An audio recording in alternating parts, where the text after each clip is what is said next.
Okay, how's that now? It's better. Just the little Okay. box at the top, but it's really small. Okay. Should we start?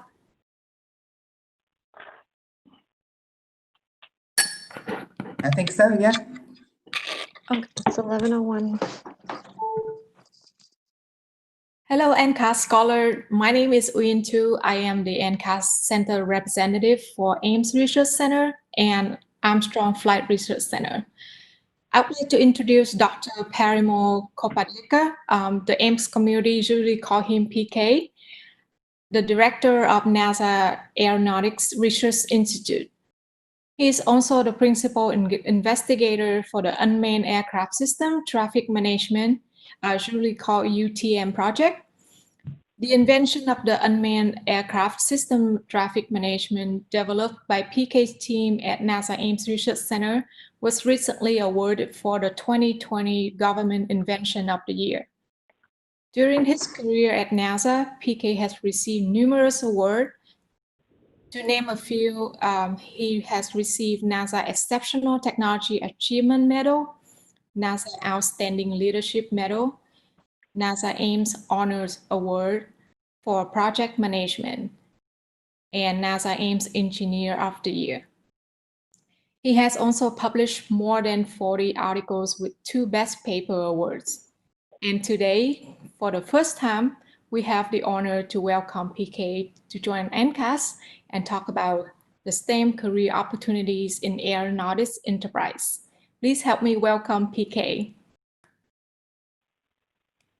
Well, thank you, Yuan, and I'm really excited to be here.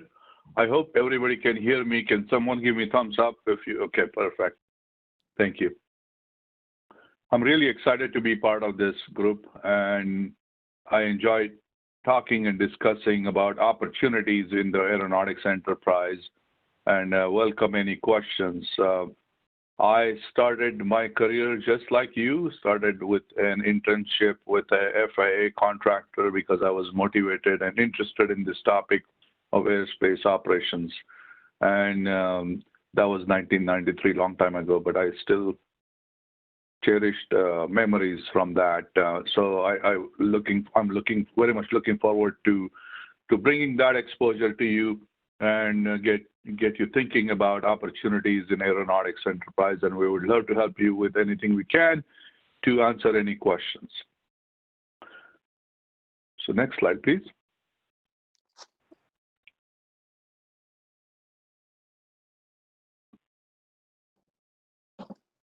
Okay, perfect. Thank you. So what I will be talking today is about the future aircraft and the need for future aircraft and the challenges and opportunities associated with the new type of aircraft that we are looking at developing with industry and other partners. And then once we have more aircraft in the sky, how do you manage the airspace operations without overloading the system? So we'll talk about airspace. So when we discuss the need for future aircraft, we look at environmental footprint, the aircraft development cycle, the production rate, and the associated supply chain to enable not just the design of the aircraft, but all the way to the production of with high volume. And then when we look at the airspace operations, we consider efficiency of every flight, any disruptions due to weather or any changes, and we'll talk a little bit about that, making sure that the operations maintain safety and balance of human and automation or autonomy, and how do we prepare for future operations at large. So next slide, please. So let's look at the future aircraft. So far, we fly, I'm sure all of you have taken flights. So we fly from point A to point B. Largely, it's hub and spoke system that goes through big hubs like Chicago and Denver and San Francisco. But as we start to look at the future, we want to go faster and farther. So the range of the aircraft gets more and more in terms of farther distance, nonstop flights. We are looking at faster aircraft like supersonic. You see that picture there. And we are also looking at regional, very much localized transportation. And you start to see the movement towards that through drones and something we commonly refer as flying cars or flying taxis, but it's really, the technical term is electric vertical takeoff and landing. And the part electric is critical there because it makes it quieter and more acceptable than the conventional rotary wing aircraft like helicopters. And the fundamental thing there is interesting. If you postulate yourself 50 years from now, what we really would like to see is green fields and lots of trees and lush gardens. And we will be able to travel through air much more elegantly. So there is a common saying that 1 mile of basically road takes you only 1 mile, but 1 mile of runway takes you everywhere. So that's sort of the main thing to look at, is like, how do we enable our transportation in a much more elegant way in the future by localized transportation through air, as well as faster and farther transportation, without having to lay out concrete for surface transportation or railroads. So that's a fundamental shift. So if we can save that space on the roads, put more gardens and things, surroundings that are more environmentally friendly. So that's sort of the promise of the future aircraft. It's not just the aircraft itself, but the promise to change the society and the promise to change the environmental footprint. So next slide, please.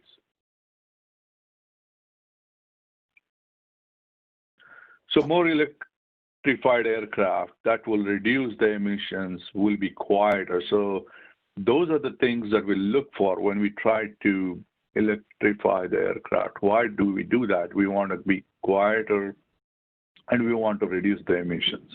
The fundamental challenge there is the battery. How do you make sure that the energy storage is adequate and continue to evolve to this density that is comparable to the gas that's used for aviation? Next slide, please. The other part of the aircraft development is the cycle time. If you study, and then you will be able to find this information on aircraft, every modern aircraft has been delayed, overweight, and over budget, every one of them pretty much, by billions of dollars. So, and that's partly because of the complexity involved in designing an aircraft. It's a very, very fascinating field. If you look at Airbus 380-800, which is now pretty much retired, it had 100,000 wires and 450 kilometers of wires and, almost 6,000 kilograms of weight.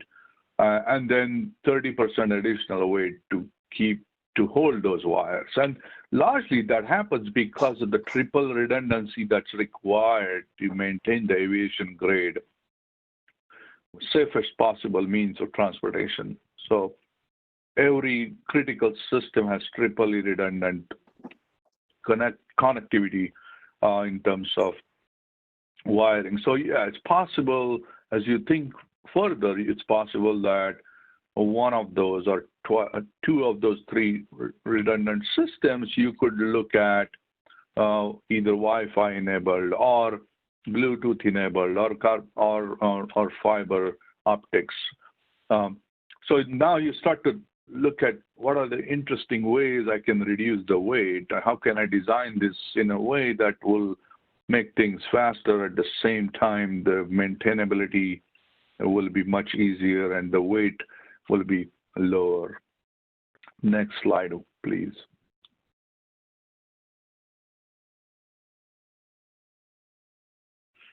Yes, the other part of that is how do we increase the aircraft production rate? Boeing and aircraft typically produce about 60 aircraft, 50 to 60 aircraft a month. And they have a huge back order, or at least I should say they did have a huge back order before COVID. COVID has changed a few things. It's a black swan event, as we all know. But Boeing delivered about 6,000 basically they have undelivered orders, about 6,000, and same with Airbus, 7,000 in 2016, 2017. They each deliver roughly 800 aircraft a year. And Airbus was very proud that they were able to get the production up to 863, 7% up. And you can see this chart shows the combined production rate of that. But if that kind of a backlog, which is almost $800 billion backlog, there's a huge economic impact. So we had to figure out how to produce this aircraft faster. And that's everything. That's basically from design to wiring to construction. It's material structures, it's inside cabin, it's wings, it's engine, assembly, all of those aspects to figure out how to make that aircraft production rate faster.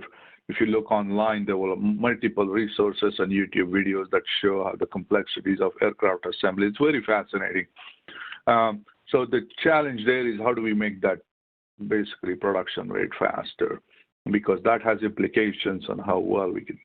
The huge capital investment required otherwise to put composite parts or to create basically the hub of that, so that tube that you see for the aircraft, creating that, it's a huge production process involved in that. Many parts and assembling those. So idea is to try to look at different methods to make these things faster in terms of the production rate. Next slide, please. Then at the back end, it's something called MRO, which is another fascinating field with multi-billion-dollar industry, maintenance, repair, and overhaul. So if you look at the entire life cycle of the aircraft design, it's aircraft production is from design or conception, design, prototyping, some flight testing, then you make production, then you make mass production. And then towards the end of that system engineering cycle, there's maintenance, repair, and overhaul. Each one of these aircraft that enters the market typically stays in the market for decades and services customers and passengers for over multiple decades. So things, of course, had to be repaired and overhauled. I'm sure every one of you have experienced a delay in the aircraft and due to the aircraft maintenance issues. So there are challenges associated with the maintenance, repair, and overhaul. There's another unique opportunity for businesses and entrepreneurs to go in terms of forging, castings, and composite materials, and replacement parts, and auxiliary power units, APUs, in the cockpit, printed circuit boards that are authenticated. The microelectronics need to be authenticated and real parts so that hacking will not occur. Actuators, software systems that go into the flight management system, different high volume manufacturing and assembly methods, and designing for manufacturing. Many other aspects are involved in the supply chain and MRO. Now, as you start to look at the electric vertical takeoff and landing vehicles, the smaller vehicles, the flying car kind of a concept, how do we make sure that we have a MRO setup? So interesting part of this is if you want to make the electric VTOL type industry flourish into every region, Los Angeles and Texas and San Francisco and Virginia parts and such, how do we do that? We had to make sure that just like your car industry, if your car breaks down, you take car to the garage, and then they look at the part that needs to be replaced or serviced. The part shows up. There is an inventory nearby somewhere. Part shows up. There's a maintenance technician who's capable of handling that. So if you want to have these regional transportations flourish, we need to have similar setup for MRO at every region that these operations will occur. So you need to keep the part inventory. Those parts need to be authenticated part, aviation grade part, not counterfeit. We need to have the maintenance technicians that have FAA certification to be able to service those parts. Another interesting part of the eVTOL is the high voltage that's involved. So we need maintenance crew that is capable of and trained to handle the high voltage aspects of this. Next slide, please. So other part of this is the smaller vehicles. So I started with the bigger vehicles and I'm going towards smaller and smaller, more localized regional transport.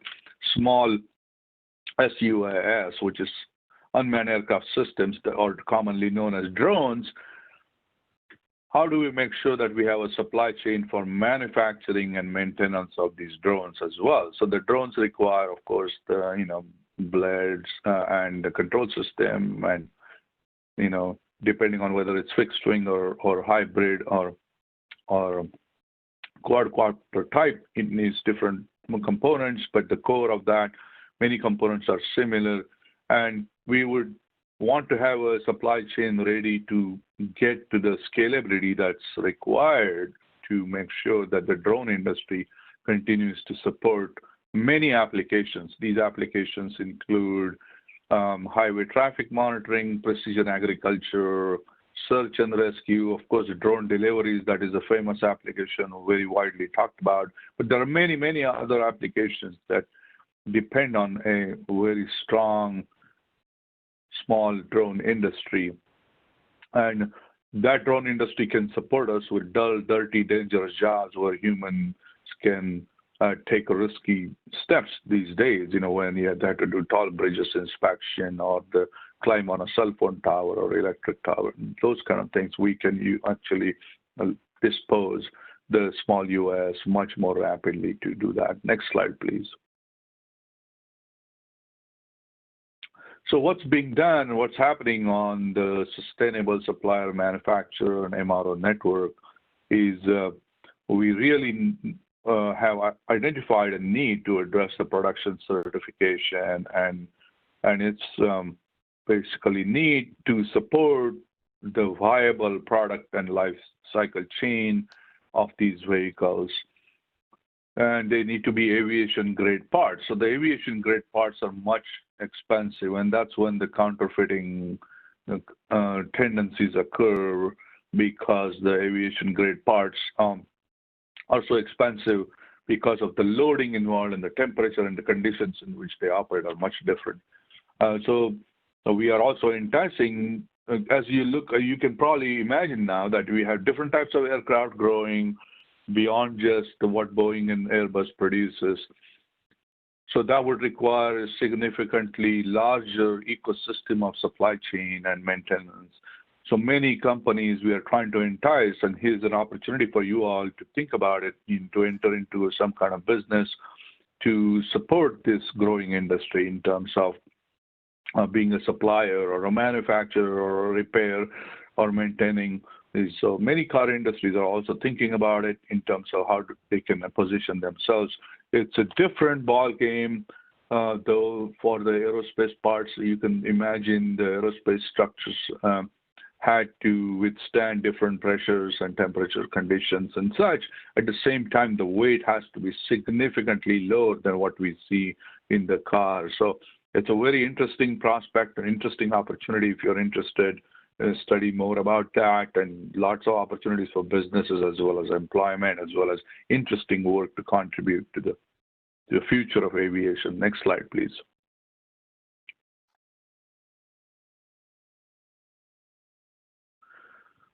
Then let's look at it from the perspective of, if we are successful in bringing all these vehicles in the market, how do we make sure that our future airspace operations are capable of handling the density and diversity and the scale that could happen in the future to support the societal need? Currently, if you look at the way the air transportation system works, air traffic controller is watching the radar display, has the complete information about where different aircraft are.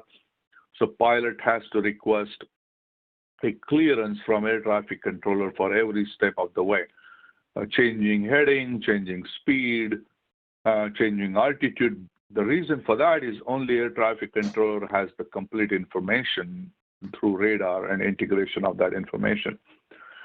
So that limits the scalability at large because the air traffic controllers' workload sometimes could limit the scalability. They had to talk to the pilots. They had to detect any conflicts on the radar display. They have some automation, obviously.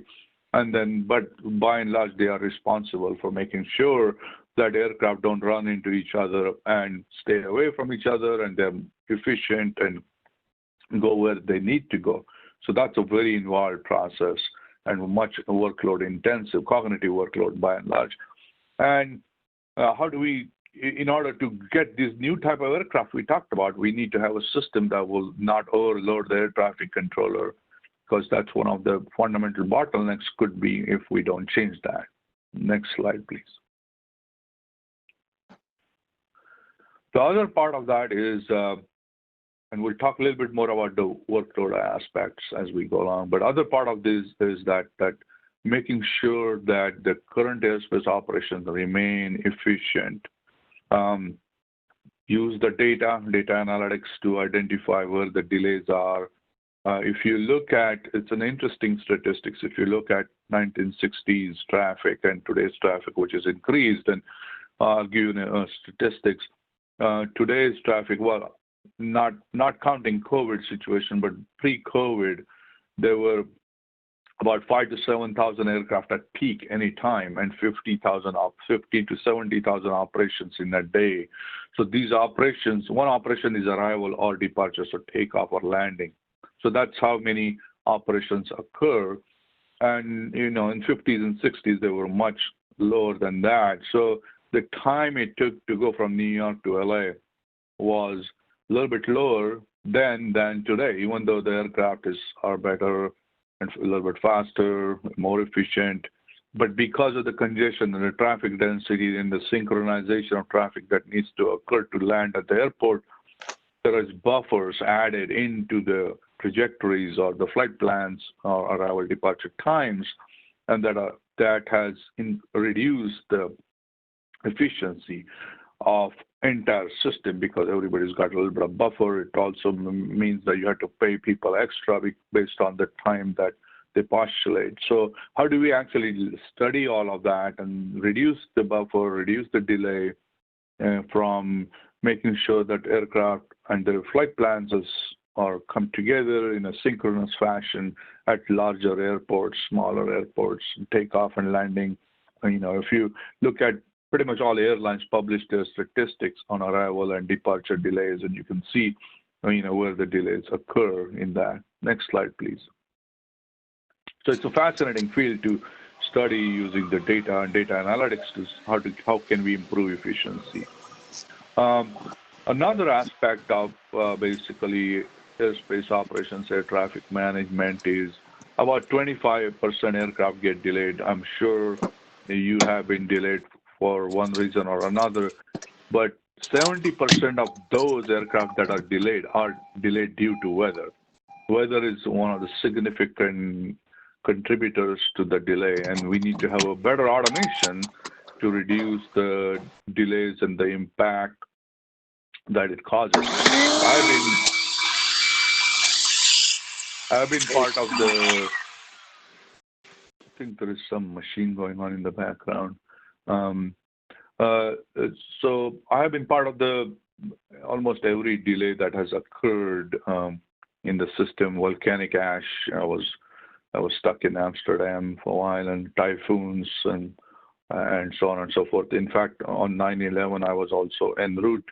I was in Kansas City, and I had to stay there for 5 days before everything got back. I was going from Philadelphia to LA at the time for a study related to air traffic controllers workload, and in fact.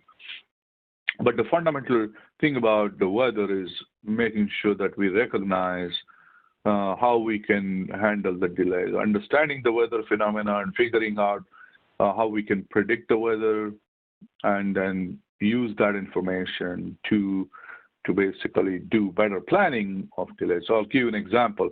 So you can characterize delays into avoidable delays and unavoidable delays. So when San Francisco has marine stratus problem, which is fog problem, I'm pretty sure those who have flown in and out of San Francisco have experienced delays due to the fog. And one can use better probabilistic methods to understand when the fog will be disseminated. So you say fog will be disseminated by noon or 12:30 in the afternoon, then you can figure out how when to actually let the aircraft that are incoming from Chicago start to fly, instead of waiting for fog to be lifted completely and then saying that San Francisco airport is now completely open and with 100% capacity for arrivals. So you can actually use the ideas related to estimation and mathematics and probabilistic nature and say, based on historical data, I know fog gets lifted around this time, and it takes 4 hours from Denver or Chicago to get into San Francisco, so we can launch the aircraft at a time such that you can reduce some of the delays instead of waiting for complete capacity to be up and then releasing the aircraft from Chicago and Denver and on the East Coast. So there's interesting, lots of, again, interesting data-driven decision-making can be done here. Next slide, please.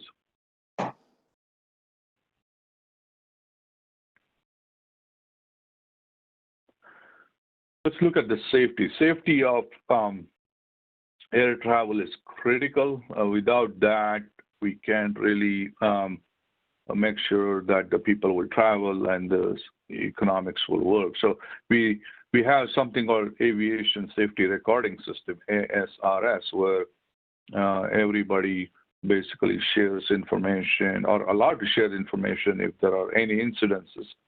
And unless they are negligent, they are given opportunity to grow out of those. So this ASRS is a fascinating public data source. You can get information about errors and deviations, and there are lots of reports about this and examination. I cited some here: examination of operational error database and why errors occur. And then there's a quote here that every hour around here is 59 minutes of boredom and 1 hour of sheer terror. That's like one of the air traffic controllers' quotes. So, how do you maintain that alertness when you're bored, but then and able to handle the sheer stressful situation that comes up? So safety really depends on many, many components, automation as well as the people that are involved in it. From aircraft side is the pilots, the dispatch. From air traffic controller side, it's the air traffic controller and the whole system that supports that. So there's a layering of this safety that is involved, and making sure that the aircraft don't come too close to each other, or on the runway they don't go where they shouldn't be going, and things like that. In spite of that, things happen. As you can see, there are incidences that happen, accidents that happen, but we try to make sure that we study the safety-related implications, particularly as we introduce more and more automation. It's very critical to figure out how to maintain the safety and increase the safety of operations as the automation and the density and diversity of operations increase in the air. Next slide. It's another fascinating field for employment and opportunities. Here's another interesting example where the humans and technologies are now beginning to sort of diverge. So the aircraft and its stage length is increasing. You can see the longest flights here that I charted out from this statistic. So Singapore to Newark, over 18 hours, Auckland to Doha, over 18 hours. But if you look at the humans and ability of humans to operate that long, clearly it's very difficult for the same person to continue to operate that entire flight. So FAA, Federal Aviation Administration, has some flight time rules. These are the duty station rules, and you can see the table that says when you report for duty, how much time you can actually work. So these regulations are based on fatigue limit and stage length of the aircraft. And clearly, what happens is if your stage length is 18 hours and your fatigue rules say you can only work for 8 hours, you need to carry extra crew, which increases basically your cost of operations, because one crew is sleeping while one crew is operating, and then it kind of rotates through that, for the 18 hours, and then they come back. So it's a very interesting thing where the length of the stage is getting longer and longer because of advances in technology, but the human limits haven't changed, and then our ability to maintain a basically steady performance as same. So that limits the how many hours you can work on in a sustained fashion with top performance, and then you keep adding more basically crews to continue to that stage length. So it's an interesting paradigm change where there is this we are beginning to see the divergence of technology and its value and the reach and performance and the human performance. Next slide, please. So then the question becomes always relating to that slide and this one here, the question then becomes, should we automate? Should we reduce the duty and the involvement of human instead of carrying for the entire stage length, carrying, number of crews, and while one is sleeping, other one is working, and you're paying for both crews? Can we automate? Can we say we don't need two pilots all the time, maybe only during takeoff and landing, as an example, and during the cruise, we only need one, and then there is an automation on the cockpit as well as the ground that's supporting that. And before COVID, we were increasing the pace of aviation growth such that we would have faced a significant shortage of airline pilots. That is no longer the case due to COVID at the time. But if we are going to have a pilot shortage and if our stage length is increasing because of the technology, so what can be done about it? Do we need to increase automation? Now, there's also a global competitiveness issue. So if there are other countries who are building aircraft, so right now there are a number of countries who build aircraft, of course, Boeing, Airbus, Embraer, Bombardier, and then Comac from China. So there are a number of these aircraft manufacturers exist, and there are some other small ones. As we start to get to that international competitiveness, how do you make sure that there is a basically competitive posture for these aircraft? Should we have more automation and autonomy and reduce dependency on the humans to operate the aircraft?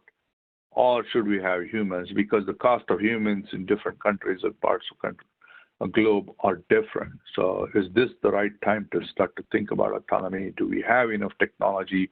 How do we make sure we balance the teaming between autonomy and humans so that there won't be any errors? So, we have some interesting lessons learned through Boeing MAX accidents, which were unfortunate. So there are lots of things to think about, and there's a lot of research and training and opportunities to study about this topic as well. Next slide, please. The next segment that I will talk about is now that we have a whole bunch of aircraft, different types of automation going, some autonomous, some humans, how do we make sure that the airspace system, is ready when these vehicles are ready? Typically, vehicles are ready, they get certificated, and then we figure out how to accommodate in the airspace. And I'll give you an example. When 380 came about, there was a lot of research that needed to be done in terms of figuring out its impact on the wake. So should the wake distance, because the distance between the two aircraft should be the same or different, because this is a larger aircraft, produces a different wake characteristics. Is that 5 mile separation or larger than that? So things like that evolve when you try to add airspace system readiness. So supersonic aircraft is another example. It goes very fast. How do you integrate supersonic aircraft that are coming in from Europe into New York airspace when there is other aircraft are present? So should we slow them down or to a subsonic level, or how do we accommodate them in the mix and what would be the distance between supersonic aircraft and a normal aircraft as they are arriving, and so on and so forth. So there's lots of interesting things. Then the space, commercial space is increasing. Today only we saw announcement from Amazon. They're going to over 4,000 basically space launches, and Elon Musk's company Starlink is doing that. So how do we integrate the space, commercial space transportation, because it goes through the entire airspace, which is used by manned aviation? How do you digitize this thing? How do you make sure that you don't block off and segregate airspace too much that it will be very inefficient? So you see the picture where you have balloons and supersonic and commercial space launches and electric vertical takeoff and landing and conventional manned aviation and slow-moving drones, all of that operating in the same airspace and going through this up and down the same airspace. How do you manage all of that in a safe manner and make sure that there is equity for everybody to operate in the airspace? So that's what we mean by making sure that the airspace system is ready, the technology, the procedures to handle them, and making sure that we understand how to keep separation among them and so on and so forth. Next slide, please. So one of the pieces that we started off with, as I think you mentioned, is unmanned aircraft system traffic management, UTM. It's sort of a classical disruptive innovation. If you haven't read a book on disruptive innovation, I highly recommend you read it, Clayton Christensen's book. So it starts with the 400 feet and below. It's a much more digitized edition of air traffic management that I mentioned before, how pilots and controllers talk to each other. Here, because the drones are small, there is no pilot. The pilot is remote and watching the ground control station display and managing the flight, so to speak. So we decided to change the paradigm to have manual voice communication. We started with a cooperative transport, basically traffic management, one where these vehicles, drones, will share and care about each other. So they share the intent. So instead of air traffic controller having all the information, we said, well, why don't we make sure that we are connected with each other through this UTM platform, and they send in information through a discovery process about basically neighboring drones. So you are able to see what's out there in the airspace, and the system tells you what not to do instead of what to do. So in the manned aviation, current aviation, air traffic management, because controller has the complete situation awareness, pilot has to ask permission to turn right, left, and other things. Here, if we give that information about all the constraints, then you can decide what is the best business trajectory or area of operation for you and avoid everybody else. So that's sort of the idea. You maintain your trajectory away from each other and stay away from each other. So that's the fundamental premise of unmanned aircraft system traffic management. It's cooperative, it's digital. We push application protocol interfaces, something called APIs, that connect with each other. They're standardized, so new vehicle and a new operator wants to go in the airspace can also get that information. And it's service-oriented architecture, but allows to have number of services for tracking vehicles, communications, flight planning, rerouting, weather data. All of that can be provided by multiple support service suppliers. And it allows the third parties to basically innovate and provide services. So there's a competitive aspect involved in terms of making the entire ecosystem better. So unmanned aircraft system traffic management started 400 feet and below, 55-pound and below type of aircraft. It's sort of a classic disruptive innovation where there were no services provided, even though FAA has complete regulatory authority over it. And we're working very closely with FAA and industry partners to demonstrate the new way of doing traffic management. Next slide, please.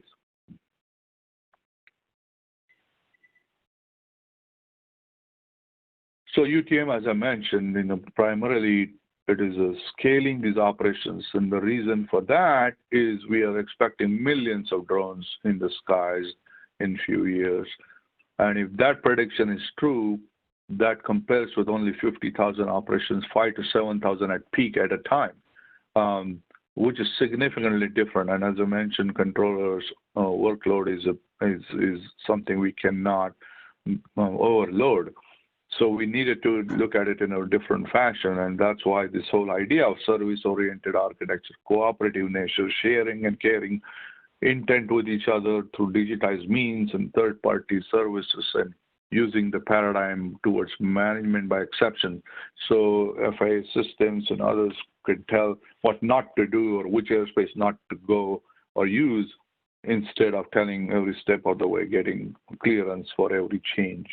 So this paradigm changes from management by permission to management by exception. Next slide, please. So very fascinating research. There's lots of information available on UTM. And that's even though it's a smaller drones, 400 feet and below, we had to take basically baby steps to demonstrate that the feasibility of this construct. So we compartmentalized into 4 technical capability levels based on the risk.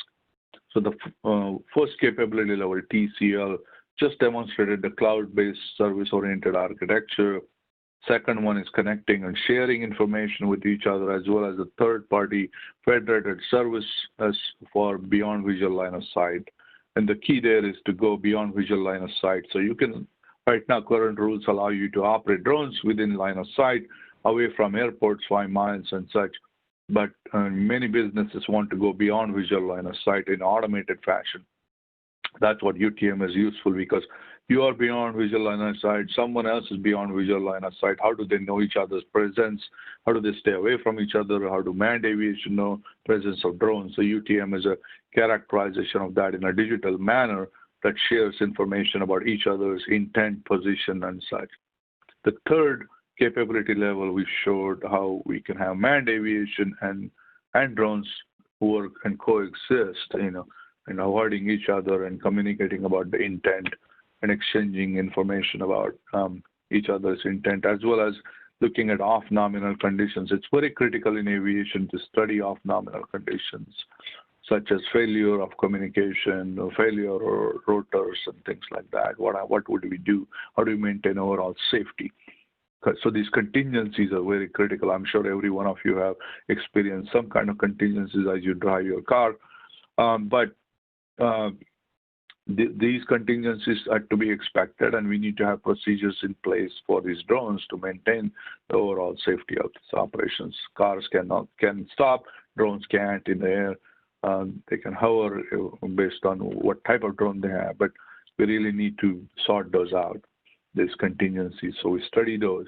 In the capability level 4, we studied these operations in urban airspace for the first time in the world, at Corpus Christi and Reno, to study how multiple operations would occur in the city environment, and demonstrated the proof of feasibility. Next slide, please.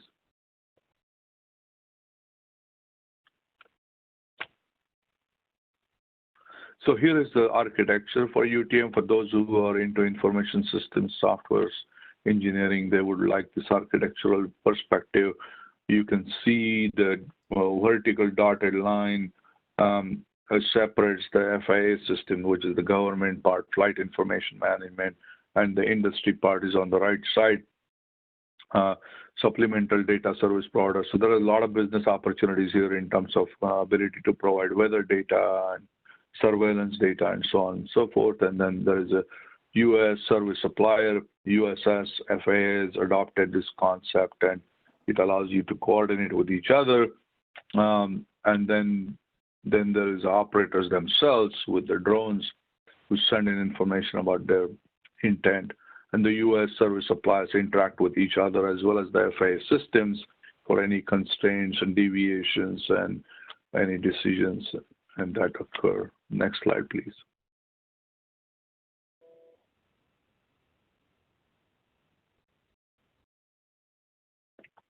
So now migrating the drones to larger passenger carrying vertical takeoff and landing, this flying car, so to speak, common terminology.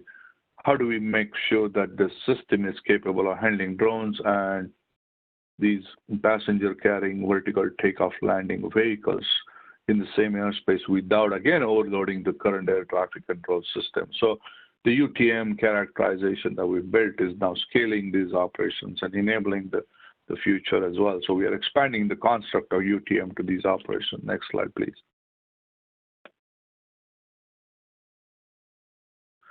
So this is my last slide. I gave you a sample of number of things that we are working on. Very exciting work, very exciting opportunities for you all to participate. Please join us at many internship programs we have, intern.nasa.gov. I have a couple of projects for the fall semester. One is on supply chain, one is on machine learning related things. But there are many others like me who offer mentorship and opportunities for you all to participate in this program. So I'll be happy to answer any questions and look forward to some of you joining the NASA internship program. Thank you for the opportunity to talk to you. Thank you, PK. That's a great presentation with stunning photo that I've never seen before. I love all of the slide and pictures and your illustrations. It's so awesome.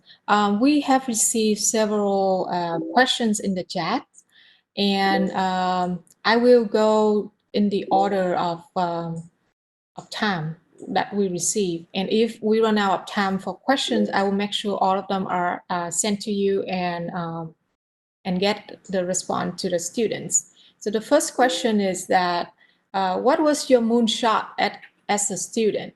And what is your moonshot for now? Yeah, so my moonshot right now, let's talk about that for now. I would like to build a tremendous supply chain for aviation, aerospace industry at large, one that scales to millions of production of all kinds of aircraft, from small drones to larger aircraft, supersonic, hypersonic, all of them. And we have a stable supplier base for aviation grade parts in this country. It looks, it's not as something on the front side of the aviation system. It's very much at the back end, but without a strong supply chain for manufacturing and supplier base for all phases, design to high volume to maintenance, we will not scale these operations. So I'm very much passionate about that. The other moonshot that I'm working on is basically air transportation beyond 2050 kind of time frame, where everything will be beautiful on the ground and less surface will be occupied by roads and more travel will occur through air for quietness and better lifestyles in general. So those are the two moonshots I'm working on right now. When I was a student, my main objective was basically to get into the research related to airspace management, air traffic management, and I was obsessed with like how can I reduce delays, how can I increase efficiency of the operations, how can I make things better, and I wouldn't say that I had that much ambition of creating a moonshot when I was just joining, but I was just excited to enter the field and try to contribute to basically changing the paradigm of air traffic management. And that's kind of a long time ago, of course. And this question gets asked about the moonshot, and I'll tell you a little funny story about this. I was asked this question. I was on a panel, and people were being asked this question about moonshot and all that, and I finally had to basically say, well, look, NASA has been taking moonshots for a long time, since the 1960s. So we are not foreign to taking moonshots. In fact, the whole idea of moonshots came from probably NASA. So it's not that government always is slow and not able to take moonshots. This is quite the contrary. In fact, NASA is very much focused on taking a lot of moonshots and Mars shots now. So we are. This is the place to actually join us. So. Yeah, it was moonshot, Mars shot. Yeah, I love that. The second question has two parts. First part is that regulations are the biggest obstacle to new airspace vehicles. How can we speed up the process that it takes to get airspace clearance for new vehicles? The second so that's a great, sorry, go ahead. Go ahead. Yeah. No, please Please go ahead, read the question. I'll answer. Okay, the second part of the question is that will I ever be able to fly my own drone from my roof to someone else's roof? How soon would you expect that to be the reality? Will I fly by hand or will it be entirely automated? Yeah, so let's go backwards. So you questioned whether fly by hand or automated. So our goal, and many other researchers like me, we would like to have you that freedom to fly automated or by hand. I think that the more automated we make, the more scalable for businesses it is. You know, one person being able to manage hundreds of thousands or millions of drones through software systems is a better way for scalability, certainly. So that is the goal. But if you really want to enjoy the freedom of flight and opportunity to fly, of course, you should be able to fly. There are many flying clubs, as you know, that exist today, and you can join them. The second question you had, you must have gone to a journalist school, or you may have taken journalist classes because you were good at asking 3 questions in one chance. So that's congratulations to you. But the second question is, when will I be able to do that? So that is clearly, which is related to your first questions. That's a long, elaborate, tedious process, and it's for the purpose. I mean, I didn't show the last slide. You can go to the last slide. I'll actually tell you this.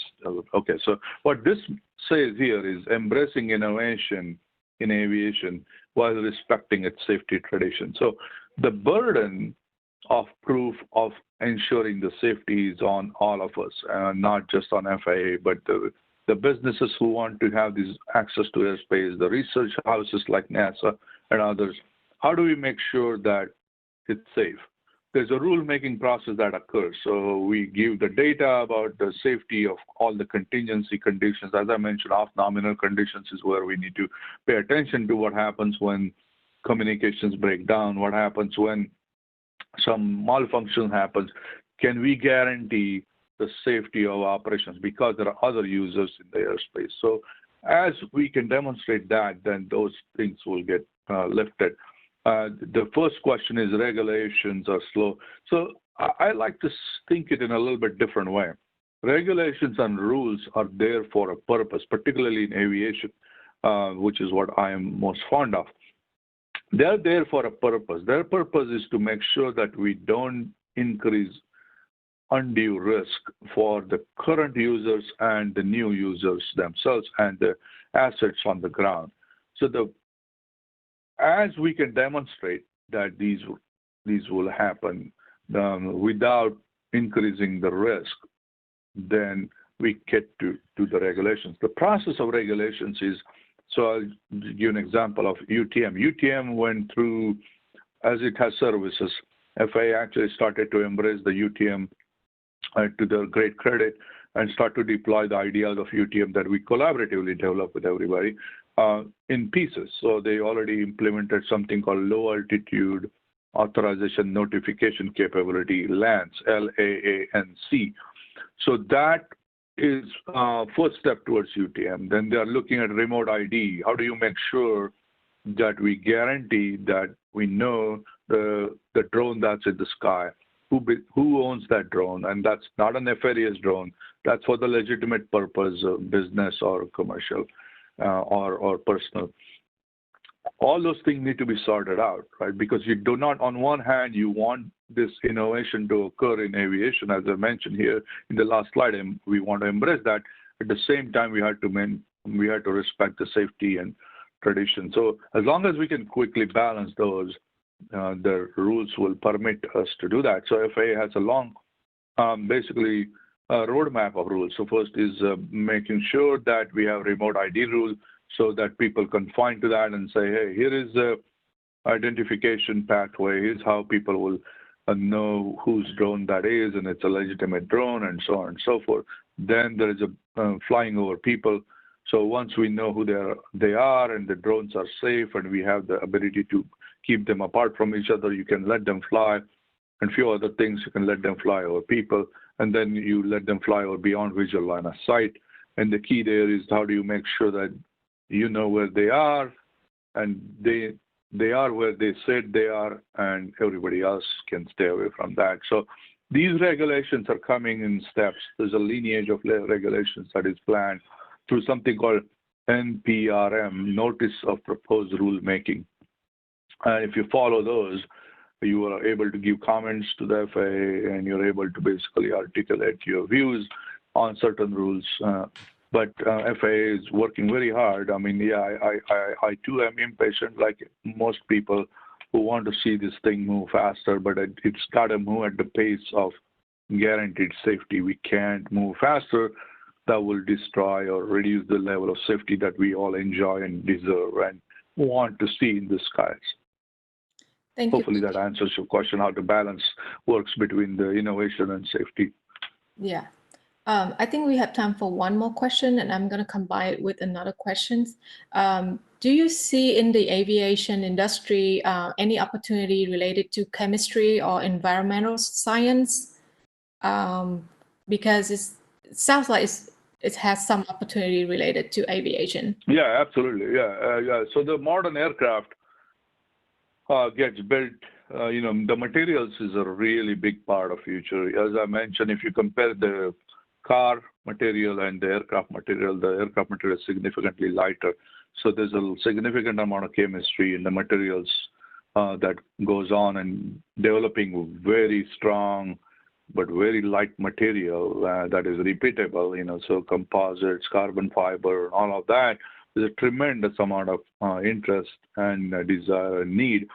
The key there is, how do you make that repeatable? How do you make it faster in terms of curing processes and laying up those things and creating repeatable these structures and materials?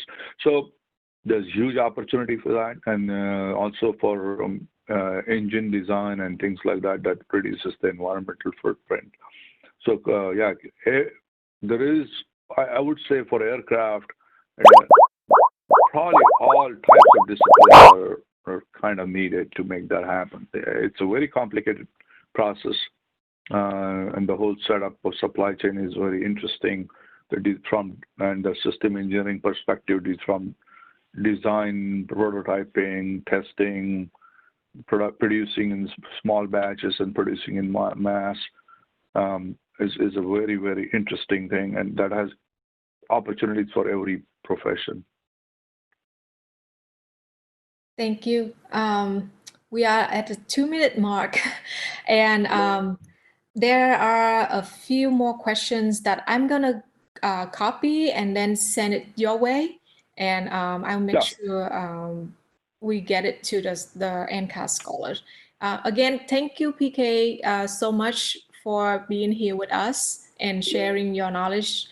Thank you so much, and I would like to ask if we can share your entire slide with the student. Okay, great. Thank you. Yeah, feel free to share that, and Chris can help you further with any. Also, funnel the question. Feel free to funnel the questions through her, and we'll try to address them as soon as we can write them down, the responses. Awesome. Thank you so much. Well, thank you for the invite and opportunity to talk to you. They were great questions. Definitely shows interest. It's a pleasure to be with you all there. Thank you. Definitely. Thank you so much again. Bye. And good luck to everybody. Bye-bye.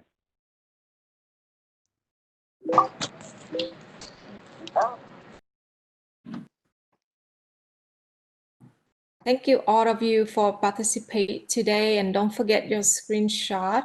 I'm gonna send you, actually your coordinator will send the slide to you. I'm gonna send. Yes, I will upload. I'll upload the video as well. That's awesome. Thank you. Okay. And I'll make sure all of your questions got answered.